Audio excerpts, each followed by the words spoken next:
metu, visai neseniai, tai yra prieš 10 metų, buvo įsteigta Šiaurės Lietuvos kolegija, kad jūs būtumėt matę, kokie čia vyko renovavimo darbai, kiek statybininkų čia plušėjo.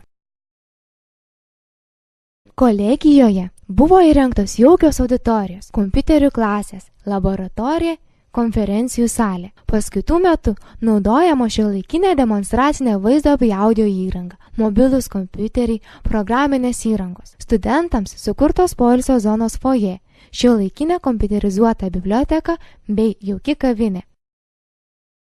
Kolegijoje yra naujos ir originalios studijų programos, parengtos atsižvelgiant į besikeičiančią darbo rinkos situaciją ir naujas technologijas. Norėdami, kad studentai gautų dar daugiau praktinių žinių, kiekvienais metais kolegija vis tobulėja. Jau greitai mes galėsime išbandyti ir savo žinias tobulinti naujoje laboratorijoje, besikuriančioje 4. aukšte. Šiaurės Lietuvos kolegijos pagrindiniai tikslai – žvelgti gyvenimą atviromis akimis, drąsiai bei ryžtingai, diegti inovatyvius mokymo metodus, plėsti visomis prasmėmis, tiesiog pakilti iki debesų.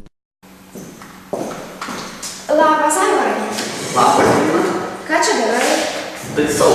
Ką čia taisai padarai? Batareikas dėjau naujus. O, žinok, atėjo šventės ir aš turiu tokį norą. Kokį? Filmuoti. Gal galėtum tu man padėti gyventi šį norą? Be abejo, kad galėčiau. Vaikų paklausti, kadangi pas mus kolegijoje vyksta toks renginys, kuris vadinasi Vertybės ir galimybės. Pavadinimas super. O kas per renginys? Kas per renginys? Ten žmonės mokosi filmuoti, filmuoja, montuoja ir kūrė filmukus. Minėjai, kad tai renginys, o kada jis vyks? Kaip tik dabar? Tai gal einam pažiūrėti filmukų, kas ten kaip kam sekėsi? Be abejo, galim. Einam.